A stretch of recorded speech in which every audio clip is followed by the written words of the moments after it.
قل لم تؤمنوا، اے نبی ان سے کہہ دیجئے تم ایمان ہرگز نہیں لائے ہو۔ شاید بعض حضرات سوچے یہ ہرگز کا لفظ تم نے کہاں سے ایڈ کر دیا؟ تو عربی میں فعل ماضی کی نفی کا ایک طریقہ یہ ہے کہ ماضی ہی کے صیغے پر ما کا اضافہ کر دیا، ما آمنتم، تم ایمان نہیں لائے ہو۔ لیکن فعل مضارع سے قبل لم لایا جائے تو یہ ماضی کی نفی ہے انتہائی تاکیدی۔ لم تؤمنوا، ما آمنتم نہیں کہا، لم تؤمنوا، تم ہرگز ایمان نہیں لائے ہو۔ وَلَكِنْ قُولُوا أَسْلَمْنَا، ہاں یوں کہو کہ ہم اسلام لے آئے ہیں، یا ہم نے اطاعت قبول کر لی ہے، ہم نے سرنڈر کر دیا ہے، اسلام کی، اسلامی ریاست کی بالادستی قبول کر لی ہے۔ وَلَكِنْ قُولُوا أَسْلَمْنَا، اور اب دیکھیے نہایت تاکیدی نفی پہلے ہو چکی ہے، لم تؤمنوا، پھر مزید تاکید وَلَمَّا يَدْخُلِ الْإِيمَانُ فِي قُلُوبِكُمْ، ابھی تک ایمان تمہارے دلوں میں ہرگز داخل نہیں ہوا۔ یہ پھر لما، لم کا اضافہ ہے۔ یہ مقام ہے جہاں ان دونوں چیزوں کو بالکل علیحدہ کر کے ایک دوسرے کے مقابل میں لے آئے ہیں۔ ثابت ہوا ایمان کچھ اور ہے، اسلام کچھ اور ہے۔ ذرا نوٹ کر لیجئے کہ قرآن مجید میں یا اسلام کی اصطلاحات میں تین جوڑے ایسے ہیں کہ جن میں عام اور خاص کی نسبت ہے۔ ایمان خاص ہے، اسلام عام ہے، یعنی ہر مومن تو لازماً مسلم ہے، ہر مسلم لازماً مومن نہیں ہے۔ یہی معاملہ نبی اور رسول کا ہے۔ نبی عام ہے، رسول خاص ہے۔ ہر رسول تو لازماً نبی ہے، لیکن ہر نبی لازماً رسول نہیں ہے۔ یہی معاملہ جہاد اور قتال کا ہے۔ قتال تو لازماً جہاد ہے، لیکن جہاد لازماً قتال نہیں ہے۔ ان اصطلاحات کے بارے میں بہت خوبصورت بات کہی ہے مفسرین نے، اذا التقیا خالفا واذا خالفا اجتمعا۔ جب یہ اصطلاحات سامنے سامنے آتی ہے، ایک دوسرے کے آمنے سامنے، تو ان کے مفہوم میں اختلاف ہو جاتا ہے۔ لیکن علیحدہ علیحدہ آ رہی ہو، یہاں پر اکیلی اصطلاح ایمان ہے، یہاں پر اکیلی اصطلاح اسلام ہے، تو ان کے معنی تقریباً ایک ہو جاتے ہیں۔ اور دوسرے یہ کہ یہ اصطلاحات جو ہے جوڑے، یہ ایک دوسرے کی جگہ پر استعمال ہو جاتے ہیں۔ تو ایمان کی جگہ اسلام، اسلام کی جگہ ایمان، یہ استعمال کیے جا سکتے ہیں۔ اور جیسا کہ میں نے شروع میں کہا، یہ دونوں تقریباً قرآن کے عام اسلوب کے اعتبار سے مترادف رحمانی الفاظ ہیں، لیکن یہاں انہیں بالکل علیحدہ کر دیا گیا ہے۔ قالت الاعراب آمنا قل لم تؤمنوا ولكن قولوا اسلمنا ولما يدخل الايمان في قلوبكم۔ اب ذرا پس منظر سمجھیے کہ یہ کون لوگ تھے جن سے یہ کہا جا رہا ہے۔ دیکھیے، آپ کو معلوم ہے کہ ابتدا میں جب کہ حضور ابھی مکہ میں تشریف فرما تھے، تو جس شخص کے دل میں ایمان یقین کے درجے میں آ جاتا تھا، صرف وہی کہتا تھا اشہد ان لا الہ الا اللہ واشہد ان محمد رسول اللہ۔ گویا کہ ایمان پہلے آتا تھا، اسلام بعد میں آتا تھا، اس لیے کہ انہیں معلوم تھا کہ اسلام کے اعلان کا مطلب کیا ہوگا۔ گویا کہ اپنے معاشرے کو میں چیلنج کر رہا ہوں، اپنے خاندان سے ہی نہیں، اہل و عیال سے بھی کٹ جانے کے لیے تیار ہوں۔ جو شخص اس حد تک یقین کا حامل ہو جاتا تھا، وہ پھر اسلام کا اعلان کرتا تھا۔ لیکن رفتہ رفتہ صورت بدلی، خاص طور پر ہجرت کے فوراً بعد۔ آپ کو معلوم ہے کہ وہاں اللہ تعالیٰ نے ایسے حالات اور اسباب پیدا کر دیے کہ جو دو قبیلے وہاں پر اصل عرب قبیلے آباد تھے، اوس اور خزرج، ان دونوں کے تمام اکابر ایمان لے آئے. اور قبائلی زندگی کا معاملہ آپ کو معلوم ہے کہ اگر سرداروں نے ایمان قبول کر لیا تو پھر دونوں قبیلوں نے ایمان قبول کر لیا. لیکن یہاں کیفیت اب وہ نہیں تھی. یقیناً بہت سے لوگ ان میں وہ تھے جنہوں نے دل کے ساتھ ایمان قبول کیا تھا، اس کے فیس ویلیو پر تسلیم کیا تھا، لیکن بہت سے لوگ وہ بھی تھے کہ جو یہ دیکھ کر کہ پورا قبیلہ اسلام لا رہا، چلو ہم بھی شامل ہو جائیں. یہ صورت تبدیل ہونی شروع ہو گئی، یعنی ان کے حد تک اسلام پہلے آ گیا، پھر رفتہ رفتہ حضور کی معیت میں رہے، حضور کی صحبت حاصل رہی اور اس سے استفادہ کیا تو ایمان بھی پیدا ہوتا چلا گیا. اب یہاں اسلام پہلے آیا، ایمان بعد میں آیا. یہی کیفیت ہماری ہے آج. ہم مسلمان تو پیدائشی طور پر ہیں، مسلمان والدین کے گھر میں پیدا ہوئے، الا یہ کہ کوئی اور کسی دوسرے مذہب سے تعلق رکھنے والا ایمان قبول کرتا ہے، اسلام قبول کرتا ہے، تو اسے بھی اپنے خاندان سے کٹنا پڑتا ہے، اسے اسی طرح کے حالات سے، چاہے وہ مار پیٹ اور وہ پرسیکیوشن اور وہ تشدد اور وہ ٹارچر نہ ہو جو ہو رہا تھا مکہ مکرمہ میں، لیکن بہرحال کافی کچھ قیمت انسان کو ادا کرنی پڑتی ہے اپنے اسلام کے قبول کرنے کی. لیکن ہماری 99,999 فی لاکھ جو اکثریت ہے وہ تو انہی پر مشتمل ہے جو آباء و اجداد کی وجہ سے due to accident of birth مسلمان ہیں. تو اسلام تو پیدائشی طور پر مل گیا، پیدا ہوتے ہی داہنے کان میں اذان پڑھی گئی، بائیں میں اقامت کہی گئی. بڑا عجیب سا نکتہ ہے، ایک صاحب نے جب بیان کیا تو میں واقعی چونک گیا. انسان کی پیدائش کے وقت اذان دی گئی اور اقامت کہی گئی، نماز کوئی نہیں،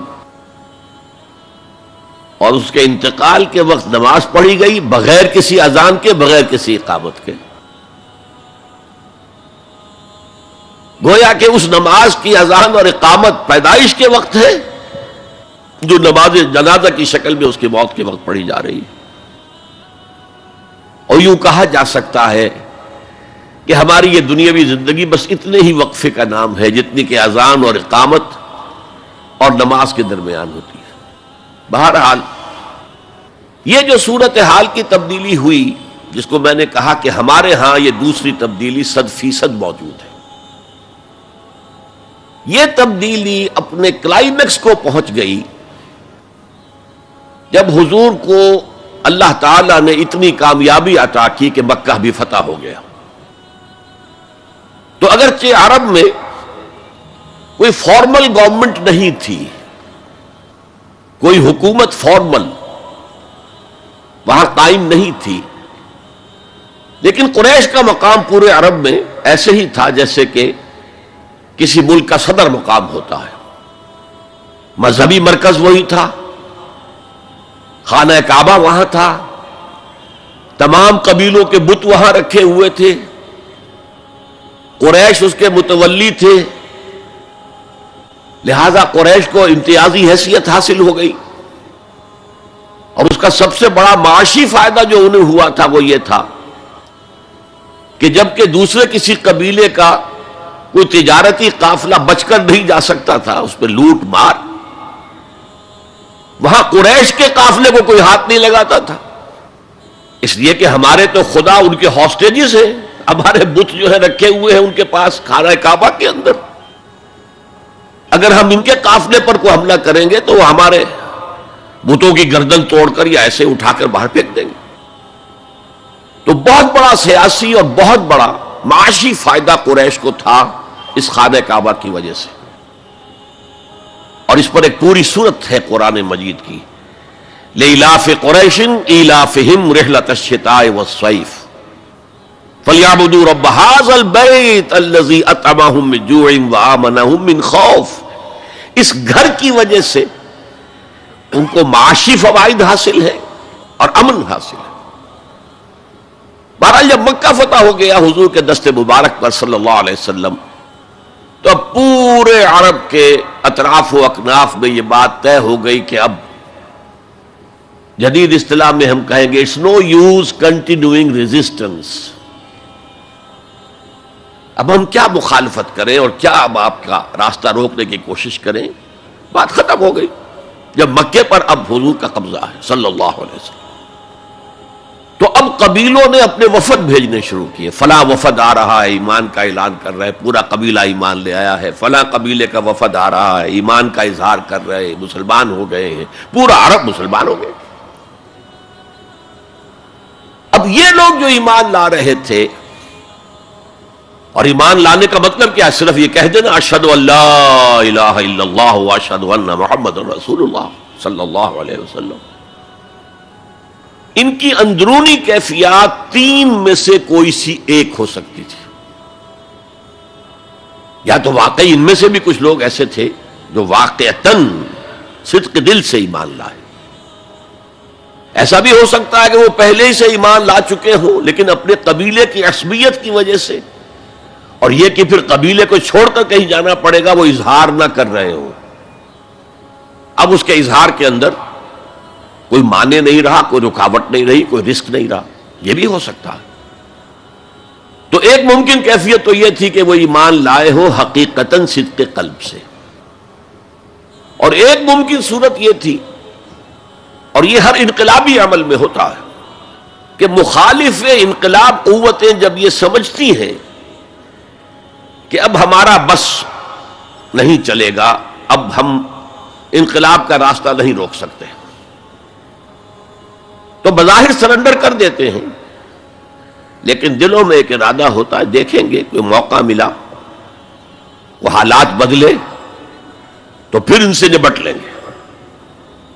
اگر کسی نے اس نیت سے اسلام کا اظہار کیا تو وہ گویا کہ منافق تھا، لیکن بہت سے لوگوں کی کیفیت ہو سکتی ہے نظری اعتبار سے کہ نہ مثبت طور پر ایمان ہے نہ منفی طور پر نفاق ہے، کوئی دھوکہ دینے کا ارادہ بھی نہیں ہے، کوئی صرف ٹائم گین کرنے کے لیے اسلام کا اظہار نہیں کیا ہے، تو گویا کہ یہ پازیٹو ویلیو ایمان کی +1 +2 +3 +4 ایمان کے درجے ہیں، ایک عام آدمی کا ایمان ہے، ایک ابو بکر صدیق کا ایمان ہے، زمین و آسمان کا فرق ہے۔ خود صحابہ میں یہ درجہ بندی تھی، اور ہم تو اپنے ایمان سے کیا نسبت اور کیا تناسب قائم کریں گے صحابہ کے ایمان کے ساتھ، بالخصوص ابو بکر صدیق جیسے صدیق یا اکبر کے ایمان کے ساتھ رضی اللہ تعالی عنہ۔ اسی طرح -1 -2 -3 -4 یہ منافقت کے درجے ہیں، کس درجے کا نفاق ہے، کس درجے میں ڈٹرمینیشن ہے کہ we have only to buy time, اب اس کے سوا چارہ نہیں ہے، اب ہم ریزسٹ نہیں کر سکتے، it's no use continuing resistance, سر جھکا لو and wait for some occasion opportunity کہ پھر کھڑے ہو اور اس انقلاب کو انڈو کر دے، ختم کر دے۔ کاؤنٹر ریولوشنری موومنٹ جیسی کہ بالفعل ہوئی، جھوٹے نبی کھڑے ہو گئے، اور ایک مرحلہ تو ایسا آیا کہ معلوم ہوتا تھا کہ پورا عرب مرتد ہو گیا، جیسے وہ شکل تھی اذا جاء نصر اللہ والفتح ورأيت الناس يدخلون في دین اللہ افواجا، اس کے بالکل برعکس پوزیشن ہو گئی یخرجون من دین اللہ افواجا، اسلام جو ہے وہ صرف چند شہر جو ہیں حجاز کے ان تک محدود رہ گیا۔ ابن تیمیہ رحمۃ اللہ علیہ نے ایک عنوان قائم کیا ہے، اثبات الاسلام بغیر الایمان، اسلام کا اثبات، تسلیم کر لینا اسلام کو بغیر ایمان کے، اس آیت کے حوالے سے قالت الاعراب آمنا قل لم تؤمنوا ولكن قولوا اسلمنا ولما يدخل الايمان في قلوبكم۔ اب اگلا ٹکڑا اس آیت کا یہ ثابت کر رہا ہے کہ وہ منافق نہیں تھے، وَإِن تُطِيعُوا اللَّهَ وَرَسُولَهُ لَا يَلِدْكُم مِّنْ أَعْمَالِكُمْ شَيْئًا، اگر تم اللہ اور اس کے رسول کی اطاعت کرتے رہو، اس لیے اسلام کے معنی یہ تو ہے یہ تو لازماً کرنا ہوگا. وہ دور جو ہے آج کی طرح تو نہیں تھا کہ نماز نہ پڑھو تب بھی مسلمان، پڑھو تب بھی مسلمان، کروڑ پتی ہونے کے باوجود حج نہ کرو تب بھی مسلمان. تو یہ بات تو نہیں تھی اس وقت. تو یہ کہ اطاعت تو کرنی پڑتی تھی، اس لیے کہ اطاعت تو ظاہر ہو جاتی ہے، کوئی کر رہا ہے کون نہیں کر رہا ہے. ایک چھوٹی سی بستی مدینے کی، ان میں کون نماز پڑھ رہا ہے کون نہیں پڑھ رہا صاف واضح ہوتا تھا. لہذا منافقین کو بھی آ کر نماز پڑھنی پڑتی تھی.